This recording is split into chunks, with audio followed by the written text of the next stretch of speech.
बाळ, फ्रीजमधून श्रीखंड काढ ना. आम्ही पूर्वी घरीच बनवायचो श्रीखंड. त्याची चवच वेगळी होती. आता काय सगळं रेडीमेड. आजी, हे श्रीखंड खाऊन बघ. आज तुझ्या आईनं घरीच बनवलं की काय? हे आहे गोकुळचं श्रीखंड. अगदी जिभेवर रेंगाळणार. जिभेवरच नाही तर मनावरही रेंगाळणार. गोकुळ श्रीखंड, मनावर रेंगाळणार.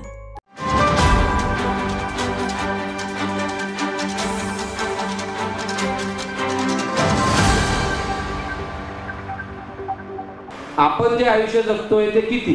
आपण आता म्हणतो 60, 65, 70 म्हणजे खूप झालं. हेच जर तुम्ही डिफेन्सच्या लोकांना विचारलं ते 100. हा ठीक आहे, नॉर्मल आहे. आम्ही पाहतोय अधिकारी सातारा सैनिक स्कूलच्या आसपास बंगले आहेत, रिटायर्ड मेजर, ब्रिगेडियर, जनरल साहेब, 70, 80, 82 वय झाली आणि ती लोक सकाळी बॅडमिंटन खेळायला येतात. हे आम्ही पाहतोय. आम्ही विचार करतो की आपलं कसं व्हायचं.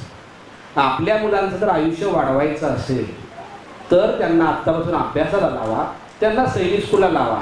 त्यांना जी काय 10वी 12वी लागली शिस्त आहे ना, ती शिस्त काय जाणार नाही, ती आयुष्यभरला पुरेल आणि तुमची मुलं 100 वर्ष जगतील. मग आता जर कोण आई वडील असतील, नाही नाही एवढं कशाला माझ्या मुलाने किंवा मुलीने जगायचंय असं वाटत असेल तर लक्ष देऊ नका. लक्ष आपलं हटलं घरात निवड ठेवायचं. माझी मुलगी गौरी 100 वर्ष जगली पाहिजे, मयांक 100+ झालाच पाहिजे. ह्यासाठी काय केलं पाहिजे? पण हे जर आपल्या डोळ्यासमोर असेल ना तर अभ्यास ऑटोमॅटिक आपण करून घेणार, शिस्त आपण ऑटोमॅटिक लावणार आणि हे गरजेचं आहे. नाहीतर दिवसेंदिवस ते आयुष्यमान अजून कमी होत जाणार आहे. आणि एकदा सवय जर लहानपणात नाही लागली तर मोठीपणी लागते का? माझ्याकडे बघा, लागते का? मी दर 6 महिन्यात जिम लावतो, परत सुटली की आहे अशी तब्येत होते, जिम बदलायची. कारण तो जिम मला म्हणतो सर तुम्ही नेहमीच येता, ठीक आहे मग दुसरीकडे जातो. तो असं नको असेल तर आत्तापासून पालकांनी मुलांच्या अभ्यासाकडे लक्ष द्या, त्यांच्या खाण्यापिण्याच्या सवयीकडं, त्यांचे स्कूलमधले फ्रेंड्स कसे आहेत, अभ्यास करतो का नाही. आणि जरी सैनिक स्कूलला गेला तरी सुद्धा स्पर्धा संपलेली नाही आणि सिलेक्शन नाही झालं तरीही स्पर्धा संपलेली नाही, हे त्यांना सांगा.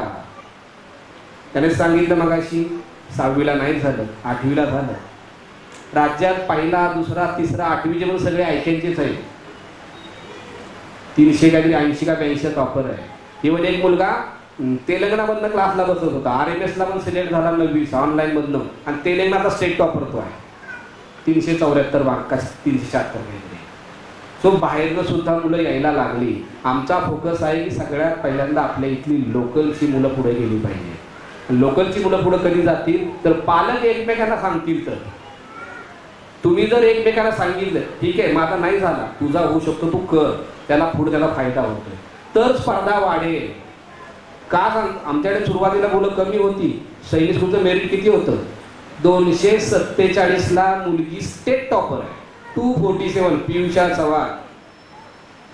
विचार करा, मुलांच्यात मुलींच्यात मिळून ती टॉपर आहे, स्टेट टॉपर. आपल्याच क्लासची आहे ती. आता 9वीला जाते.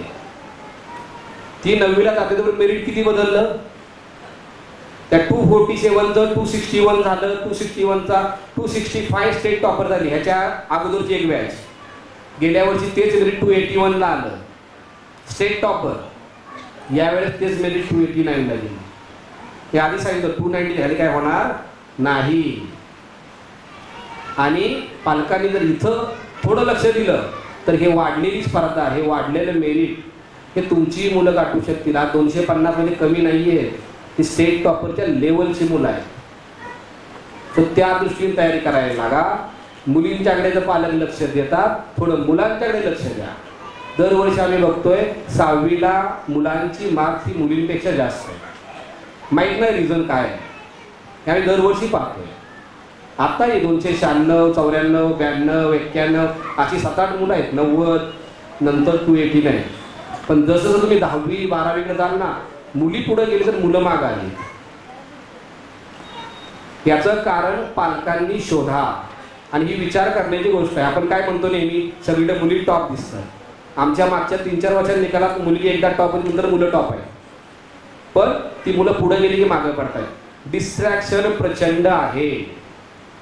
मुलगा आहे म्हणून आपण काय बोलत नाही, मुलगी आहे म्हणून बरीचशी बंधनं घालून ठेवतो, त्या बंधनाचा फायदा होतो आणि मुलांना खूपच मोकळं सोडल्याचा तोटा होतो. सो तिथेही थोडं पालकांनी लक्ष द्या.